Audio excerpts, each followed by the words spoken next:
আসসালামু আলাইকুম। কেমন আছেন আপনারা? আজকের ভিডিওটা খাওয়া দিয়েই শুরু করলাম। সাধারণত আমার ম্যাক্সিমাম ভিডিওতেই মিউজিক দিয়ে শুরু হয়। যখন তখন ঘরে তৈরি করতে পারবেন এবং ফ্রোজেন করে রাখতে পারবেন। এই চিকেন সমোসা অনেক বেশি টেস্টি, দোকানের চাইতেও বেশি টেস্টি। সবার প্রথমে চিকেন কিমা নিয়ে নিয়েছি 250 গ্রাম। এখন এই কিমাটা আমরা ভাজি করব।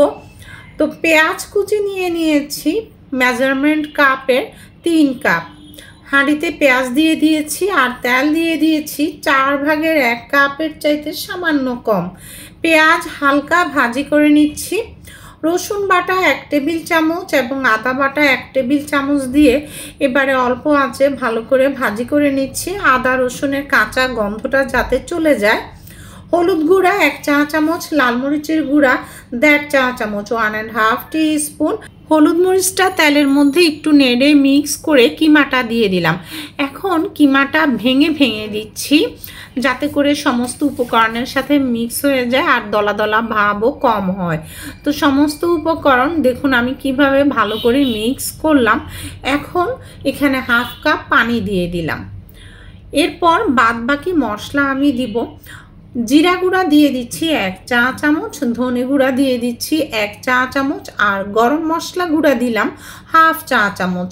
লবণ দিয়েছি 2 চা চামচ, অথবা আপনারা আপনাদের স্বাদ মতো দিতে পারেন। সমস্ত উপকরণ ভালো করে মিক্স করলাম এবং আরও 1 দফা কিমাটাকে ভালো করে ভেঙে দিয়ে কভার করে অল্প আঁচে কুক করে নিচ্ছি। মাঝে মাঝে নেড়ে দিয়েছি। দেখুন কিমার পানিও শুকিয়ে গিয়েছে, এছাড়া কিমাটাও কুক হয়ে গিয়েছে। এখন যাতে একটু আঠালো ভাব আসে এজন্য আমি কর্নফ্লাওয়ার মিক্স করছি। 2 চা চামচ কর্নফ্লাওয়ার দিয়ে আমি ভালো করে কিমার সাথে নেড়ে নেড়ে মিক্স করে এরপর প্রায় 1 মিনিটের মতো কুক করেছি। এতে হবে কি খাওয়ার সময় ঝুরঝুরে ভাব থাকবে না, একটা আঠালো ভাব আসবে। তো এই যে কিমাটা তৈরি হয়ে গেল। 7 ইঞ্চির স্কোয়ার শিট আমি নিয়ে নিয়েছি। কিভাবে এই শিট তৈরি করে দীর্ঘদিন ফ্রোজেন করতে পারবেন সেই লিংক আমি দিয়ে দিয়েছি। তো দেখুন আমি 2.5 ইঞ্চি করে মানে 5 ইঞ্চির মধ্যে 2টো দাগ দিয়েছি আর বাকি থাকে 2 ইঞ্চি। তো 2টো শিট হবে লম্বায় 2.5 ইঞ্চি করে আর বাকি 2 ইঞ্চির আরেকটা শিট। তো দেখুন আমি 3টা দাগ দিয়ে দিয়েছি। তো 2.5 ইঞ্চি 5 ইঞ্চি আর বাকি হচ্ছে 2 ইঞ্চি। আপনারা নিশ্চয়ই বুঝতে পেরেছেন। সমান করে ছুরি দিয়ে আগে একটা দাগ দিয়ে নিচ্ছি, এরপর কেচি দিয়ে কেটে নিচ্ছি। তো শিটগুলো কাটতে থাকি। তো রাউন্ড শেপের শিট কিভাবে তৈরি করে সংরক্ষণ করবেন এবং স্কোয়ার শেপের এরকম শিট কিভাবে তৈরি করে সংরক্ষণ করবেন ডেসক্রিপশন বক্সে সেই সব লিঙ্কগুলো দেয়া আছে এবং এগুলো কিন্তু দীর্ঘদিন ফ্রোজেন করা যায়। আর চাইলে সুপার শপে তো অ্যাভেলেবেল আপনারা পাবেনই। তো দেখুন 2.5 ইঞ্চি শিট একসাথে রাখলাম আর 2 ইঞ্চি শিট আলাদা রাখলাম। একটা টাওয়াল আমি ভিজিয়ে তারপর নিংড়ে নিয়েছি। এটা দিয়ে কভার করেই করতে হবে, তা না হলে সমোসার এই শিট ড্রাই হয়ে যাবে এবং সমোসার শেপ দেওয়ার সময় ফেটে যাবে। ময়দা আর পানি দিয়ে খুব ভালো করে মিক্স করে আঠা তৈরি করছি। সমোসা সিল করার সময় এই আঠা আমাদের লাগবে। তো দেখুন আমি খুব ভালো করে মসৃণ করে ফেটিয়ে মিক্স করে নিয়েছি। কীরকম কনসিস্টেন্সি করেছি সেটা তো আপনারা দেখলেনই। এখন আমি সমোসার শিট দিয়ে এখন সমোসার শেপ দিতে যাচ্ছি। এটা কিন্তু পুরোপুরি দেখার বিষয়, তবে একদম সহজ। দেখুন কিভাবে আমি এটাকে ত্রিকোণের মতো করে নিলাম। প্রথমে এভাবে মিলাতে হবে। এখানে সামান্য একটু সে ময়দার আঠাটা দিয়ে দিচ্ছি, একেবারে সামান্য। এরপর আবার কিভাবে মিলাচ্ছি দেখুন, বর্ডারের সাথে মিলাতে হবে। ব্যাস পানের খিলির মতো হয়ে গেল। এখন এই পানের খিলির মধ্যে আমরা পুর ভরব। তবে সমোসার ক্ষেত্রে পুর ভরার ব্যাপারেও কিছু নিয়মকানুন আছে।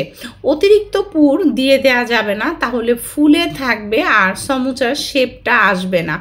দেখুন আমি এখানে ভরাট করে নিচ্ছি কিন্তু বাড়তি অংশ কমিয়ে নিচ্ছি। এটা একটা ফ্ল্যাট শেপের মতো হবে। দেখুন আপনারা দেখেই বুঝতে পাচ্ছেন। এখন কিভাবে আবার মিলাচ্ছি দেখুন। এটা কিন্তু টান টান করে মিলাতে হবে, কোনো রকম ফাঁকা রাখা যাবে না। তো এই যে মিলানোর পর আবার আমি একটু আঠা দিয়ে দিলাম। আঠাটা দিয়ে করলে আর এই প্যাঁচটা খুলবে না। আবার দেখুন মিলিয়ে নিলাম। এবার লাস্টের টুকু মিলানো বাকি, তো লাস্টের টুকুতে একটু আঠা দিয়ে দিলাম। ব্যাস তৈরি হয়ে গেল সমোসার শেপ। একদমই সহজ, জাস্ট মনোযোগের সাথে 2-1 বার দেখলেই আপনারা পেরে যাবেন। পারফেক্ট শেপ যে হয়েছে সেটা তো আপনারা দেখেই বুঝতে পারছেন। তো এভাবে করেই আপনারা সমোসাগুলো এয়ারটাইট বক্সে অথবা জিপলক ব্যাগে সংরক্ষণ করতে পারবেন 2 মাস পর্যন্ত। আসলে 6 মাসেও নষ্ট হবে না, তবে ডিপ ফ্রিজে এসব ফ্রোজেন স্ন্যাক্স আমি 2 মাসের জন্যই সংরক্ষণ করে থাকি। তো তেলে আমি কিছু ভেজে দেখাচ্ছি। তেলটা হালকা গরম করেছি, খুব বেশি গরম করবেন না, কিন্তু মোটামুটি হালকা গরম। আগুনের আঁচটা লক্ষ্য করেছেন, প্রথমে লো আঁচে আমি প্রায় 6-7 মিনিটের মতো ফ্রাই করেছি। এরপর আগুনের আঁচ মিডিয়ামে দিয়ে গোল্ডেন কালার আসা পর্যন্ত অপেক্ষা করেছি। তবে নামাবার আগে কয়েক সেকেন্ড আগুনের আঁচটা বাড়িয়ে দিবেন, তাহলে ভিতরের তেলটা বেরিয়ে যায় এবং ওভাবেই নামাতে হয়। আশা করি রেসিপিটা আপনাদের অনেক বেশি ভালো লাগবে। তো গরম গরম পরিবেশনের পালা। সেই ফাঁকে বলি, সবাই ইউটিউবের চ্যানেলটাকে সাবস্ক্রাইব করে পাশে থাকবেন, পাশের বেল আইকনটা প্রেস করবেন, যাতে করে নো ফেল ক্লিয়ার ডিটেলস করার রেসিপির ভিডিও নোটিফিকেশন আপনাদের কাছে পৌঁছে যায়। আর যারা ফেসবুকে ওয়াচ করছেন তারা ফলো দিবেন, ফলো দিলেই পৌঁছে যাবে ভিডিও নোটিফিকেশন। তো কেন বলেছিলাম দোকানের চাইতে বেশি টেস্টি, কারণ দোকানে কিন্তু চিকেন কিমাটা কম দেয়া হয়, পেঁয়াজ বা অন্যান্য উপকরণ অনেক বেশি দিয়ে দেওয়া হয়। এজন্য দোকানের চাইতে ঘরের তৈরি সমোসা বেশি টেস্টি।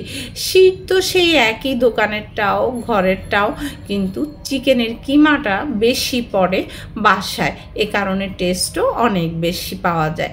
তো ভালো থাকবেন সবাই, পরবর্তী ভিডিও দেখার নিমন্ত্রণ রইল। আল্লাহ হাফিজ।